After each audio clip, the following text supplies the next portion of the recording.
L'horloge murale de la grande salle des investitures du château de Windsor ne s'arrêta pas, mais pendant 180 secondes, précise la monarchie britannique, cessa de fonctionner.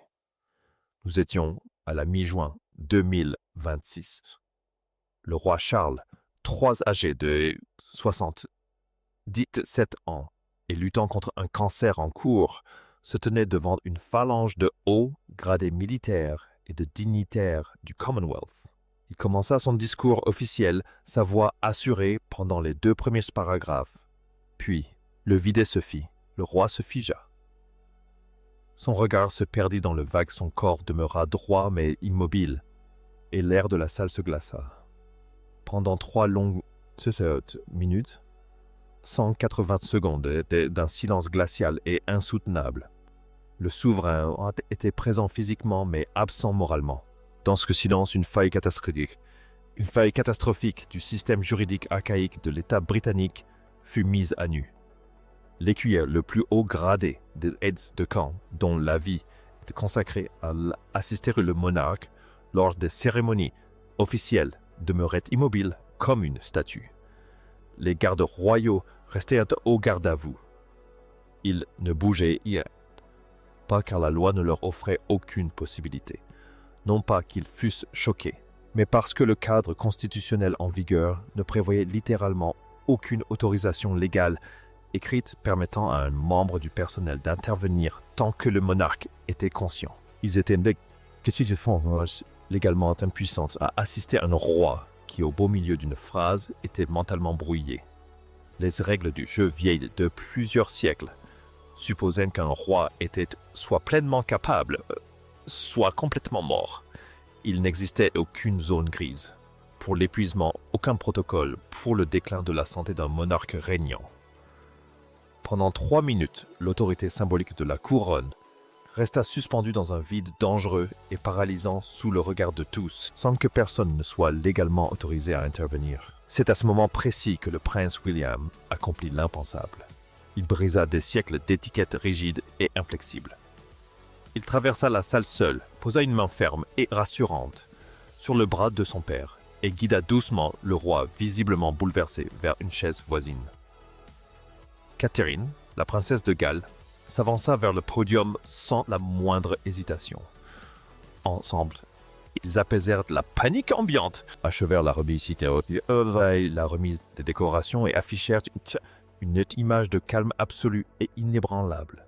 Mais en coulisses, l'illusion d'un règne sans faille s'était brisée. Le gel des Windsor fut la goutte qui fit déborder le vase. Il fut le catalyseur de ce que les gros titres appellent désormais la loi sur la succession royale et le maintien du trône de 2026. Une loi qui modifie fondamentalement le fonctionnement de la monarchie et qui détient véritablement les clés du royaume. Pour comprendre la blessure profonde de ce changement législatif, il faut se pencher sur le vide de 3 minutes qui s'en est suivi. Charles n'a pas signé cette nouvelle loi par simple désir de réforme abstraite. Il l'a signée car face à sa propre mortalité, il a constaté la vulnérabilité structurelle de la couronne. Il a compris que la tradition ne suffisait plus à le protéger de la vitesse implacable du XXIe siècle. Le roi a alors convoqué des consultations nocturnes avec des constitutionnalistes et ses secrétaires particuliers, œuvrant dans une urgence frénétique et secrète. Il savait que la survie de la maison de Windsor ne pouvait plus reposer sur un optimisme béat. Elle exigeait un cadre juridique moderne et infaillible fondé sur une responsabilité partagée. La couronne avait besoin d'une consolidation de la lignée successorale qui dépasse le simple cérémonial. Elle nécessitait une corrigence de fait. Sinon de non. Le cadre législatif finalement signé par le roi Charles ne se contente pas de déléguer des tâches ou de créer un titre symbolique pour William en attendant son accession au trône.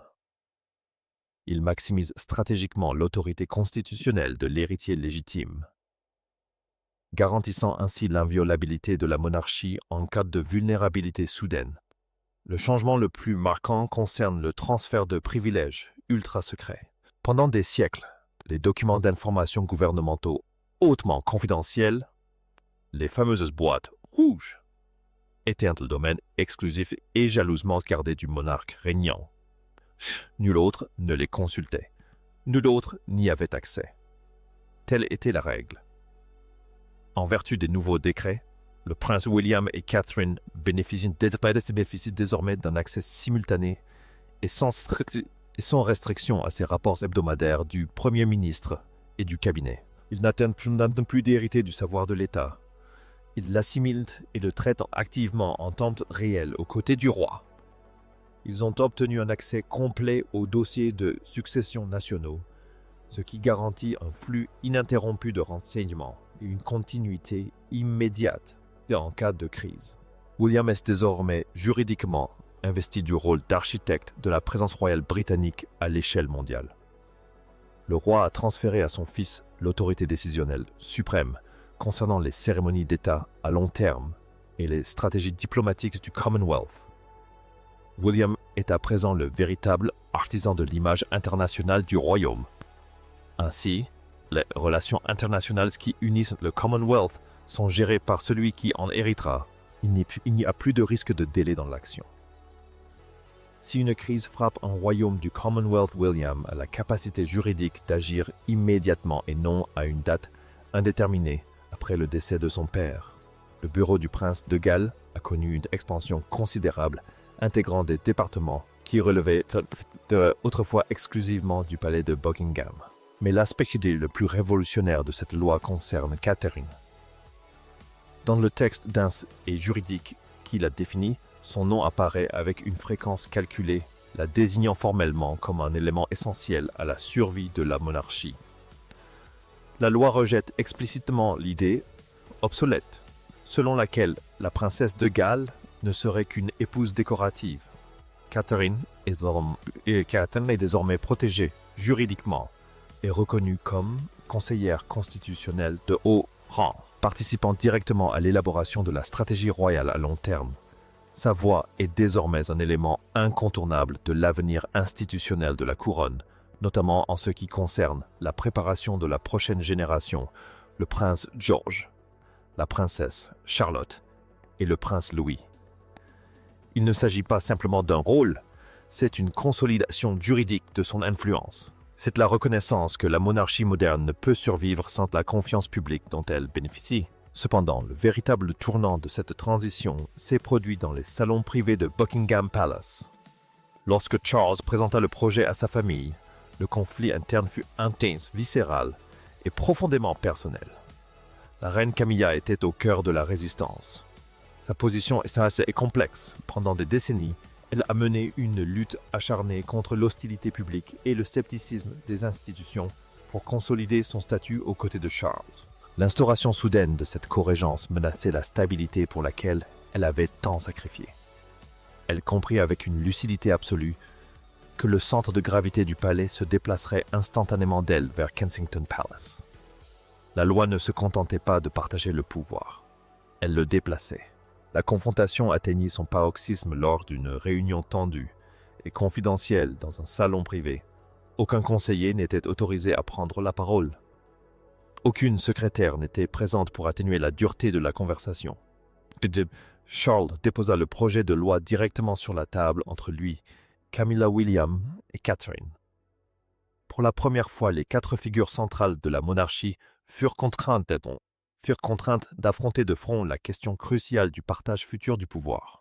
Camilla devint la seule voix à s'opposer ouvertement à la loi. Son ton restait calme en apparence, mais il trahissait une profonde anxiété sous-jacente. Elle demanda avec insistance si la nouvelle loi n'allait pas systématiquement réduire l'influence de la reine actuelle.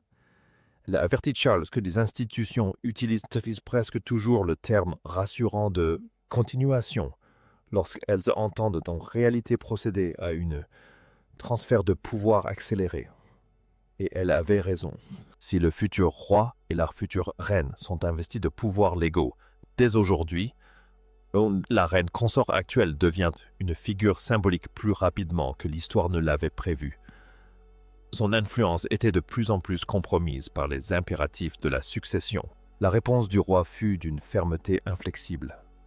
Il informa la reine que la décision lui appartenait entièrement.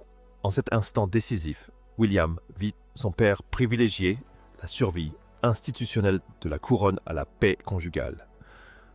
Le roi recula sa chaise, posa ses paumes à plat sur la table en bois et signala que le débat était clos. Les conséquences se firent sentir immédiatement après la signature officielle. Le lendemain matin, Camilla entra dans son bureau privé, s'attendant à y trouver la boîte rouge habituelle, contenant les notes d'information du gouvernement. La boîte avait complètement disparu de son bureau. Un conseiller de haut rang dut expliquer que, conformément au nouveau protocole, les renseignements de haut niveau, les notes ministérielles, étaient désormais transmis de façon permanente au bureau du prince William, dont les effectifs étaient en permanence expansion. La reine fixa l'espace vide sur son bureau avant de congédier le fonctionnaire avec une politesse rigide et parfaitement maîtrisée. L'institution avait entamé le processus d'effacement de sa mémoire. Et le plus blessant était que le roi ait personnellement approuvé chaque ligne de l'ordre. Son insignifiance n'était pas une punition, c'était une simple formalité. Et d'une certaine manière pour une femme qui s'était tant battue pour trouver sa place, c'était une blessure plus profonde encore. Le parcours de William durant cette transition a été marqué par un profond sentiment de culpabilité royale. Il a accepté l'élargissement de son autorité à contre-cœur, redoutant que le public ne le perçoive comme éclipsant les dernières années de son père. Il comprenait qu'une répartition du pouvoir timide et sans conviction ne ferait qu'engendrer la même instabilité qui avait paralysé le personnel du château de Windsor.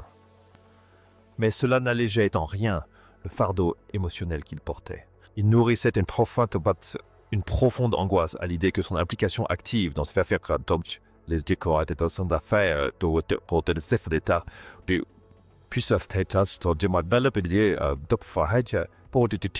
paraître impatient, comme s'il convoitait la couronne du vivant de son père.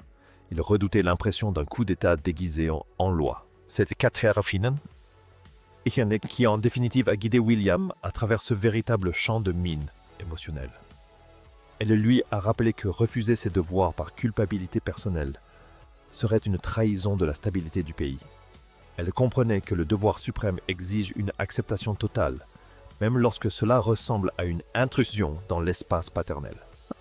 La future reine avait la profonde conviction que la couronne exige le sacrifice de l'individu pour la survie du collectif.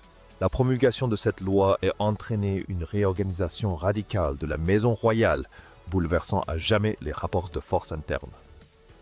Quelques heures seulement après la signature du roi, la hiérarchie traditionnelle établie depuis des générations a été complètement chamboulée.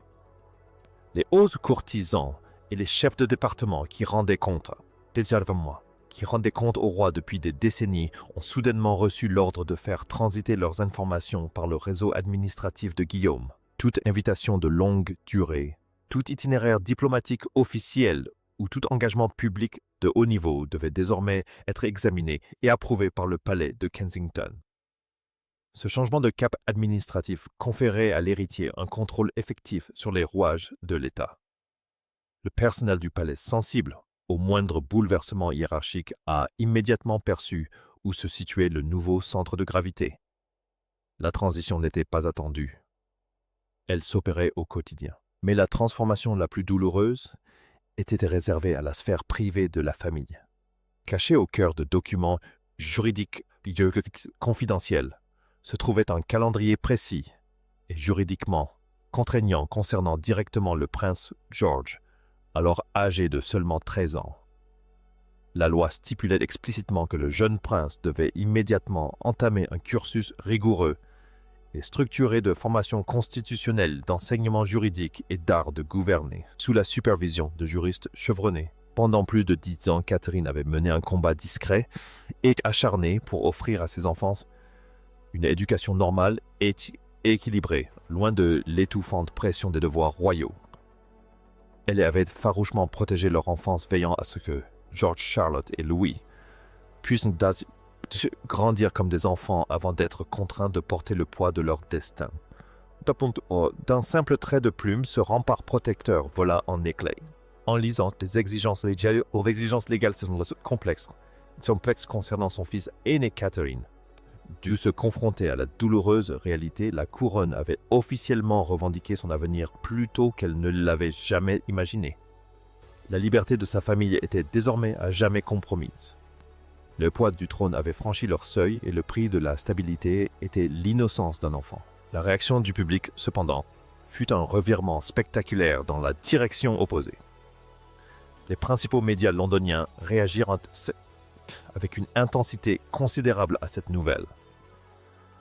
Le Times et le Daily Mail firent leurs une, proclamant que le roi avait réussi à assurer l'avenir de la nation. Experts constitutionnels et juristes inondèrent les ondes. C'était un espoir d'analyser la situation, saluant unanimement cette initiative comme la réforme la plus importante et la plus courageuse de la monarchie depuis le règne d'Élisabeth II. Ils soulignèrent que le roi avait à lui seul arraché l'institution à sa dépendance historique à une tradition aveugle et l'avait transformée en une entité moderne, axée sur une gestion proactive des risques et la stabilité nationale. Le public voyait en un roi suffisamment sage pour préparer un avenir qu'il ne verrait peut-être jamais. Cette vaste réorganisation s'est déroulée dans un contexte de forte pression internationale et de tensions familiales. Les proches du palais savaient pertinemment que cette consolidation juridique était mise en œuvre juste avant que des rumeurs ne laissent entendre que le duc et la duchesse de Sussex envisageaient de ramener leurs enfants au Royaume-Uni. En établissant ce cadre juridique impénétrable autour de William et Catherine, le roi a de fait érigé un rempart infranchissable autour de la lignée successorale. Cette décision décisive a instantanément bloqué toute tentative de la branche outre-mer de la famille d'exploiter une quelconque vulnérabilité ou instabilité au sein de la maison régnante. Toute ambiguïté à exploiter était désormais levée. La succession était verrouillée, juridiquement consolidée et publiquement affirmée. Les discussions qui auraient pu avoir lieu concernant un retour, elles devaient donc désormais se dérouler selon les conditions déjà définies par Charles et William. Le pouvoir était consolidé et les portes du cercle restreint étaient juridiquement verrouillées. Le point culminant émotionnel de cette transition se déroula dans une pièce vide de témoins. Charles prit la décision extraordinaire de congédier tous les ministres et secrétaires du palais, laissant l'espace totalement désert d'observateurs officiels. Dans ce silence austère dépouillé de titres ronflants et de protocoles rigides, les deux hommes se tinrent face à face, simplement comme un père et son fils. Les formalités juridiques avaient apaisé la nation, mais le lien personnel demeurait dangereusement fragile. Le roi prit la parole, le premier sa voix empreinte de l'épuisement, dû à ses problèmes de santé persistants mais demeurant d'une clarté absolue. Il informa William que la mise en place de ce cadre n'était jamais née d'un doute soudain quant à la capacité de son fils à régner. Au contraire, le roi confessa qu'elle découlait d'une crainte profonde et lancinante, celle que la monarchie britannique moderne soit devenue dangereusement dépendante de la santé physique d'un seul individu. La survie de la couronne ne pouvait plus reposer sur le coussin obsolète de la coutume aveugle. Elle exigeait une structure transparente et juridiquement irréprochable, capable de résister à une crise immédiate. Dans un geste inhabituel pour un roi, il versa lui-même 2 verres d'eau et en tendit un à son fils. Il fit une confession poignante, signait le décret, lui donnait l'impression d'écrire lui-même la première phrase de son propre départ de ce monde. C'était une reconnaissance remarquable de la mortalité, une réalité que l'institution évite généralement à tout prix. William regarda son père et répondit avec une honnêteté poignante. Il le fixa droit dans les yeux et déclara qu'il ne désirait pas l'immense pouvoir de la couronne si le prix à payer pour l'accepter signifiait que son père se sente totalement effacé de son propre royaume. Le roi soutint le regard de son fils avec une expression douce mais inflexible. Il expliqua que chaque souverain est un jour confronté au même choix, protéger sa position aussi longtemps que son corps le lui permet, ou faire l'ultime sacrifice pour protéger l'institution qui perdurera bien après sa disparition. Charles affirma que cette décision n'était pas un aveu de faiblesse, mais un acte délibéré d'amour souverain et de clairvoyance. La tension qui pesait sur leur relation depuis des semaines s'est finalement dissipée, laissant place à un profond sentiment de mission commune. Tandis que William se penchait en avant, le roi Charles exigea une promesse solennelle concernant le traitement futur de Catherine. Le roi insista sur le fait qu'elle ne devait jamais être réduite à un rôle purement symbolique, ni être isolée par les manœuvres de la cour. Charles expliqua qu'il avait délibérément intégré son nom à l'ensemble du dispositif juridique, car sa chaleur humaine et sa force de caractère étaient les seuls éléments capables d'empêcher la future cour de se refroidir et de se laisser piéger par son propre pouvoir exécutif. William regarda son père et s'engagea fermement à ce que ce partenariat ne relève pas uniquement de ses intentions politiques, mais demeure son devoir constitutionnel suprême. Cet engagement scella le pacte qui les transforma de rivaux potentiels en deux hommes unis sous un même fardeau. Cet accord privé devint le pilier émotionnel de tout le nouveau système. Le verdict final sur cette évolution constitutionnelle extraordinaire ne serait pas rendu par les cercles juridiques, mais par la réalité visuelle offerte à la nation. La validation survint lorsque Charles apparut devant les caméras, flanqué de William et Catherine. L'image diffusée à travers le monde dissipa les craintes historiques de rivalité institutionnelle et de chaos structurel. Charles n'avait pas abdiqué de son trône sacré. Il l'avait fortifié. William n'avait pas perpétré une usurpation subtile. Il avait accepté une préparation. Catherine n'avait pas été élevée au pouvoir par ambition personnelle, mais par une nécessité calculée destinée à protéger le royaume. Ensemble, ces trois figures représentaient un accomplissement rare dans la longue histoire de la couronne britannique, une transition entièrement fondée sur une préparation proactive plutôt que sur une panique soudaine. C'était une monarchie enracinée dans une confiance institutionnelle absolue, plutôt que dans une rivalité générationnelle toxique. Cette apparition publique a clairement démontré que Charles demeure le monarque régnant jouissant d'une autorité souveraine, pleine et entière, garantie par la loi. Aucune disposition de la loi ne remet en cause son pouvoir actuel ni son statut de chef d'État. Le gouvernement continue de reconnaître son autorité exclusive. Pourtant, en plaçant William et Catherine à ses côtés comme les garants légaux de la succession, le roi a su remplacer les angoisses traditionnelles, liées à la succession royale par un profond sentiment de prévisibilité pour la nation. Le public britannique n'a plus à s'interroger sur ce qui se passerait si le roi devenait incapable de gouverner. La réponse est désormais inscrite dans la loi. Un cadre, une procédure et des personnes habilitées à agir sont en place. La paralysie terrifiante qui a frappé le château de Windsor ne peut plus se reproduire, car la lacune juridique qui en était la cause a été comblée. Quelques instants avant que les caméras de télévision ne commencent à enregistrer cette retransmission historique, un geste profondément symbolique se produisit en coulisses. Le roi Charles, d'une main ferme, ajusta les insignes de cérémonie sur l'uniforme militaire de son fils. Le monarque lui-même redressa les insignes. William regarda son père avec une gratitude silencieuse, et le roi répondit par un hochement de tête approbateur avant qu'ils ne pénètrent tous deux dans la lumière intense des projecteurs du studio. Ce geste se suffisait à lui-même, exprimant clairement aux yeux du monde entier que le futur roi ne remplaçait pas son père, mais qui était préparé avec soin à prendre la relève, le moment venu. Le roi était le maître, le prince, l'élève, et la couronne, le trésor qu'ils s'efforçaient tous deux de préserver. Camilla les accompagna dans le Grand Hall, conservant une impassibilité publique irréprochable. Elle privilégia la solidarité institutionnelle à la division familiale.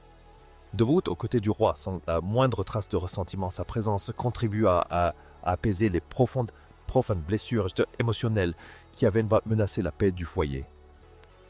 Elle accepta son rôle dans le nouvel ordre, donnant la priorité à l'institution pour laquelle elle s'était si longtemps battue. Parallèlement, Catherine assuma ses nouvelles fonctions avec une détermination tranquille, acceptant pleinement que sa liberté soit désormais liée aux exigences du devoir public, tout en sachant qu'elle disposait de l'autorité exécutive nécessaire pour protéger sa famille et l'État. L'équilibre des pouvoirs était différent, mais l'objectif demeurait le même, la survie. Le véritable héritage des actions du roi réside dans son refus catégorique de laisser la génération suivante sans préparation, juridiquement vulnérable ou émotionnellement isolée en période de crise nationale. En usant de son pouvoir souverain pour formaliser un système de responsabilité partagée dès aujourd'hui. Charles n'a pas précipité la fin de son règne historique. Au contraire, il a garanti que lorsque viendra inévitablement le moment de la transition, la couronne britannique, la famille royale et le Royaume-Uni tout entier seront parfaitement unis d'une stabilité inébranlable et pleinement prêtes à affronter l'avenir. L'incident de 3 minutes au château de Windsor, qui n'aurait jamais dû être révélé, a été le catalyseur de la modernisation la plus profonde de la monarchie. L'institution a privilégié la réalité pratique à la tradition aveugle. Le fossé entre l'urgence et la réaction a été comblé. La souveraineté ne se limitait plus à l'individu portant la couronne. Elle concernait la continuité de l'État. Le coût personnel de tout cela fut élevé. Un bureau fut vidé. L'enfance d'un enfant fut brutalement interrompue et un roi dut accepter sa propre fin. Mais unis, Charles Guillaume et Catherine offrirent au monde une leçon philosophique. Le pouvoir n'est pas un trésor à accumuler jusqu'au dernier souffle. C'est un bien à partager pour assurer la pérennité de tous. Le roi avait su transformer un moment de faiblesse physique en un coup de maître juridique, gage de sa puissance institutionnelle. La monarchie n'était plus une simple relique du passé. Elle était devenue une entité moderne, à l'épreuve des armes, grâce à l'amour d'un père et au dévouement d'un fils. L'épisode du duel de Windsor était clos, mais l'ère de la corrégence avait commencé. Et dans cette nouvelle ère, la couronne ne se laisserait plus jamais surprendre.